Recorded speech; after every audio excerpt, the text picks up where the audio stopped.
রাধে রাধে, জয় শ্রীকৃষ্ণ। তো আজকে দশহরা, দেখো কাকে দিয়ে রান্না করাচ্ছি। নাথ বউকে দিয়ে রান্না করাচ্ছি। আমারও শরীর খারাপ বন্ধুরা, চোখ মুখ দেখছো, চোখগুলো কি বিচ্ছিরি দেখতে লাগছে। হচ্ছে পুরো পুরো এই দুটো জায়গায় চশমা পড়ে আছে। আরে সবাই এখন করোনা ভাইরাসে ভুগছি। করোনা সরিয়েছে না, তার অ্যাকশন আমাদের উপর পড়েছে। আমাদের কেন, প্রত্যেকের উপরেই পড়ছে। এখন যে বাড়ি ঢুকছে সেই বাড়িতে একদম পুরো একের পর এক সবারই হচ্ছে। কাল পরশু দিন থেকে আমার লেগেছে, আমার বাবার লেগেছে, আমার বড় বৌদিদের ঘরে তো সবগুলো একের পর এক সব ভুগছে। জামাই মেয়ে এসছে, নাতনি এসছে ষষ্ঠীতে, ওরাও বেচারা এই বাড়িতে এসে ওরাও ফেসে গেছে, এখনো যায়নি। জ্বরে ঠান্ডায় সব ভুগছে।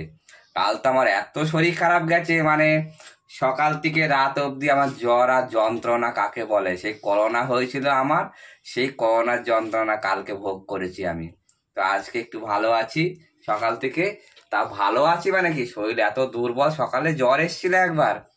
তা আজকে দশহরা আমাদের দিনের বেলায় রান্না করতে নেই, তোমাদের আগের ব্লগেই বলেছি যে আমাদের ষষ্ঠীর দিন আর দশহরার দিন আমাদের দিনে রান্না করতে নেই, রাতে রান্না করতে আছে। কিন্তু ষষ্ঠীর দিন তো অনেকেই রান্না করতে নেই, সেটা না আমাদেরই শুধু এখানে ছিল না। আর যারা যারা কে কে মানে না মানে আমি জানি না, কিন্তু আমাদের আছে কিন্তু আমাদের মানে না। কিন্তু দশহরাতে দেখলাম প্রায় ঘরেই রান্না করতে নেই। তা আমার শরীর এত এত খারাপ, আজকে একটার সময় আজকে কোম্পানিতে গেছি কাজের হালচাল সব দেখতে, শুয়েই ছিলাম ওখানে, কাজ করতে পারিনি। তা সন্ধে সন্ধে চলে এসেছি। কালকে নাতনিকে বলে রেখেছিলাম যে কালকে একটু রাতে মাছের ঝোল করে দিবি, সবাই মিলে একসাথে খাবো। তো এখনো কেউ আসেনি, ভাগ্নেও আসেনি, ও কাজ থেকে আসছে। আর ওই ঘরে সবাই রয়েছে, কেউই খেতে পারছে না, মানে কারোরই খাওয়ার ইচ্ছা নেই। আমার ছাত্র আসবে বলে দেখাচ্ছি ভেন্ডির কন্ডিশন গুলো। তো এক ছাত্র আসে, ও আসবে বলেছিল, খাওয়া দাওয়া করবে আমাদের সাথে, অনেকদিন একসাথে খাওয়া দাওয়া হয় না। আমি বলেছিলাম কালকে আসিস, সব মাছের ঝোল একসাথে করব, ও রান্না করবে আমরা খাবো। তো যাই তাড়াতাড়ি এসে গেছি, ওকে ডাকলাম, ও রান্নায় বসেছে। রান্না মানে সবজি কাটতে লেগেছে। দেখো, তো দেখো এই যে রুই মাছ রয়েছে, আর রুই মাছ হচ্ছে ঝিঙে আলু দিয়ে ঝোল করতে বলেছি পাতলা করে কালো জিরে দিয়ে। আর ওইদিকে হচ্ছে কাঁকরোল কেটেছে, কাঁকরোল আর আলু একটু ভাজা হবে। আর রাতের খাবার তো ডাল ফাল করতে বললাম, ও বলছে না কিছু করতে হবে না, মাছের ঝোলতে হয়ে যাবে, একটু ভাজা করি। কাঁকরোল ভাজা খুব ভালো লাগে। আর এদিকে আমার ভেন্ডিগুলোর কন্ডিশন দেখো, 2 সপ্তাহ ধরে এনে রেখে দিয়েছি, খাওয়াই হয় না। সবজির দাম 5 টাকা নিয়ে এসেছিল বন্ধুরা, 5 টাকা 5 টাকাই হয়ে গেছে। বেশি বেশি সেভিংস করতে গিয়ে লসে খেয়েছি। না না, তা না, এত ভাটে সবজির দাম কম পায়, 10 টাকা কিলো পায়। তা 10 টাকা কিলো পটল, 10 টাকা কিলো ভেন্ডি, তা পেয়েছি, নিয়ে চলে এসেছি। তা কত খাবো বলে, একা মানুষ। দেখো সব ভেন্ডিগুলো সব দেখো পচে পচে গেছে।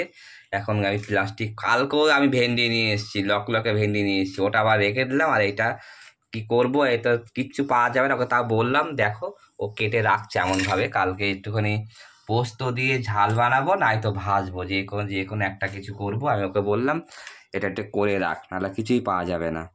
ফেলতে খুব মায়া লাগে গো, গরিবের জিনিস তো, যাদের অঢেল আছে। আমরা হচ্ছে গরিব মানুষ, যা পাই তাই খাই। না সত্যি তাই, ফেলতে খুব মায়া লাগে। একদিন আমরা খুব খুব কষ্ট করেছি, মানে কি বলবো, সে বলার মতো না, ওইসব কথা আর বলছি না এখন। তা এখন যে একটা ভাতের দানাও যেন, মানে ভাতের দানা তো মাটিতে পড়ে গেলেও আমি তুলে খাই, কারণ অন্যের দানা আমি একটা দানাও ফেলি না। আর কোনো কিছু আমি নষ্ট করতে আমি চাই না, আমার খুব গায়ে লাগে। আমার জিনিস যদি, আমার রান্না জিনিস যদি ঘরে থাকে, কেউ যদি আমাকে মাংস ভাতও আমাকে সাজে, আমি খাই না, কেন আমার ঘরের জিনিস আমি চাই না আমি আমার নষ্ট হোক। আমি ঘরের জিনিসটাই আগে আমি খাই।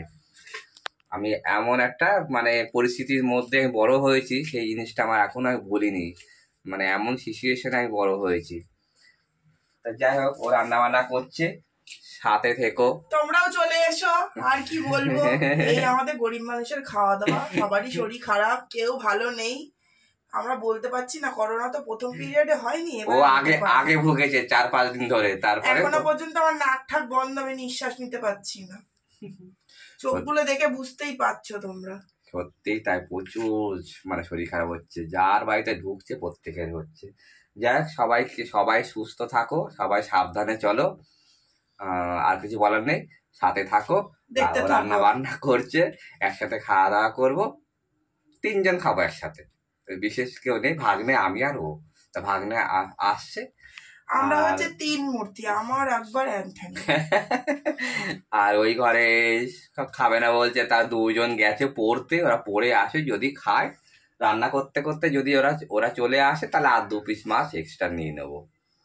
আপাতত বেরোলো 5 টাকার ভেন্ডি, ওইটুকুনই অনেক, ভাজা করলাম, এক আর তো হয়ে যাবে। তো রাখি আপাতত।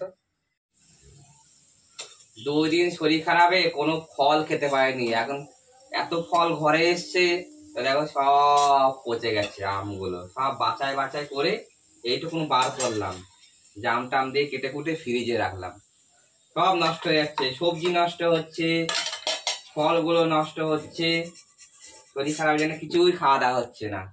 ওইদিকে আমার গিন্নি দেখো ভাজা কমপ্লিট, ভাজা হয়ে গেছে, কাঁকরোল আর আলু ভাজা। আর একজন আইছে ক্যামেরা ধরছে, এটা আওয়াজ দে, হাই হ্যালো পেছন দিয়ে। হ্যালো। তুই লম্বাকে ধরছিস কেন? দেখো আমার কাছে মারবে বলেছে, কত তেল দিয়েছে তোমরা দেখো, বসে নাকি জল দিয়েছি, ঝিঙে জল জল দেব না একদম, দেখো বসে জল, রান্না করে খুন্তি মুখে দেখো বসে, তোমরা সবাই দেখো আর কমেন্টস করো এটা জল না তেল। আমাকে শেষ করে বলেছে, ঝিঙে দিয়ে জল উঠেছে, তারপরে তোমার জল দিয়েছি আমি এর মধ্যে। এই 4 ভাগের 1 ভাগ তেল দিয়ে আমি রান্না করি, তেল করলে আমার মরে যা, আজকেই খেয়ে আজকেই শেষ হয়ে যা, আর বলবি রান্না করতে, আর বলবি দেখেছো জীবনের মতন তো কাছে খাইয়ে দেখো, কথা শোনো, আরে জীবনের মতন খাইয়ে মারবো, খেয়ে মর আজকে পদ উল্টে সব। যাই হোক, আরো শো করছি। আরে আমারও তো খিদে পেয়েছে, খাওয়ায় দেখো শুয়ে আছে, ফোনে হাজাচ্ছে। আর খাবারগুলো দেখো এখানে রয়ে গেছে, এখন বাজে কটা দেখো, 11টা বাজে, 11টা বাজতে 2-3 মিনিট বাকি। আর দেখো ওই শুয়ে শুয়ে রয়েছে, ওই কটা ভাত দা আমায়, কেমন নাত নিবো আমার, বলো নাত নিবো কেমন? লোকের শুয়ে থাকা ছবি তুলিস, শুয়ে থাকা ভিডিও ওর বয়ফ্রেন্ডের সাথে হাজাচ্ছে, অসভ্য লোক কোথাকার। আমাকে না খেলে, আমার শরীরটা খারাপ, খাবার দিচ্ছে না। এখন গরম গরম ভাত বানা হচ্ছে, দেখো লাল লাল ঝাল ঝাল কালিদির হোটেলের মতন মাছের ঝোল করেছে।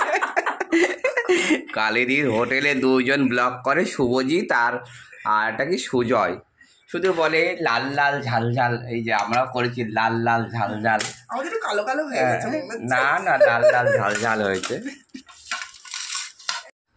তো আমরা এখন খেতে বসে গেছি 3জন, এই যে বললাম আমাদের ক্যান্ডিডেট 3জন হয়েছিল, অনেকে খাবে, তা বললো না খাবে না, আর ছাত্রটা আসেনি, এই যে নাদু আমার ভাত বাড়ছে, ভাগ্নে এসছে, যে আমার অল্প একটু ভাত খাবো ভাই, আমি ওই জন্যই বলেছিলাম অল্প খাবো। নিয়ে নে একেবারে ওইটুকুনো ভাত, ভাগ করে নিয়ে নে, অল্পই চাল দিয়েছি আমি। তো খাওয়া দাওয়া চলুক, সাথে থাকো, দেখতে থাকো। আর এখন কেউ এসো না বাবা, আমাদের ভাতে কম পড়েছে, তখন ভুল করে বলে ফেলেছিলাম, এখন আর আসতে হবে না। রাতে তো ভাত থাকলে বাসি, তোর আমি বাসি তরকারি ভাত আমি খাই না, অল্প করে খাই, তো একদম অল্প করে খাই, আমাদের শরীরটা এরকম হতে পারে, ঘরে অল্প করে খাই। লোকে দেখলে ভাববে আমরা এত এত খাই, কিন্তু যারা এত এত খাচ্ছে তারা এরকম, তো না লোকের জ্বলে মরে যাচ্ছে আমাদের এইটুকুনি খাওয়া দেখে। কত কমেন্টস আশেপাশে, বাবা রে বাবা কমেন্টস। তো যাই হোক, রাতের তো অল্প করে করেছি, কেন আমি বাসি ভাত তো তরকারি খাই না, ফ্রিজে রাখি এমনি কাঁচা মাছ শাকসবজি এগুলো রাখি, কিন্তু ভাত তরকারি বাসি আমার খায় না। ছোটকাল থেকে আমাদের মানে অভ্যাস, অনেক গরিব ছিলাম কিন্তু তা আমরা বাসি পচা খাইনি, যেটুকুন মা করে দিয়েছে টাটকা করে দিয়েছে। ফোন এসছে আবার, এই রে গালাগালি শুরু করে দিয়েছে, দিই ডাবু ভরে এখন। তুই কোন মাথাটা নিবি, কি লায়ন টিকা? এটা দাও, এটা দাও। রেডটা খাবি? হ্যাঁ, কানকো ছাড়িয়েছিস তো তুমি? নে রেডটা খা। তেল তেলে ঝোল করেছি একদম পাতলা করে। নে দেখো আমি ভাগ্নেকে মানে দিচ্ছি, আমাকে আমি দাও, আমাকে লাজাটা, দাও, ফোনটা আমাকে দাও। আমি লাজাটা খাই। এবার তোমরা উঠিয়ে নাও, বুফে মাছ দিয়ে দিয়েছি, এবারে বুফে। বাবু একটু নুন নে। নিয়ে দেবো, মাছের জন্য নুন কম হয়েছে। যা নে, चल डबल लेके आओ। আমার ঠিক ঠিক আছে, আমি কম খাই নুন। তো সব বলাকে দেখাচ্ছিস।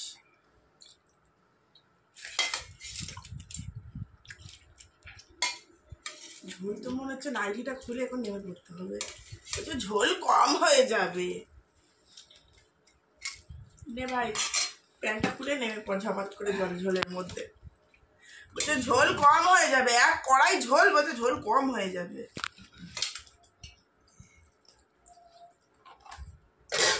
আমি তো ভাবছিলাম কাঁদছে কি সব খুলে না তোর। তো এই যে এখন মাছের ঝোল দিয়ে খাওয়াটা হচ্ছে, আর কিছু শো করবো না। তো তো বাই বাই, গুড নাইট, ভালো থেকো, সবাই ভালো আছো, টাটা। টাটা।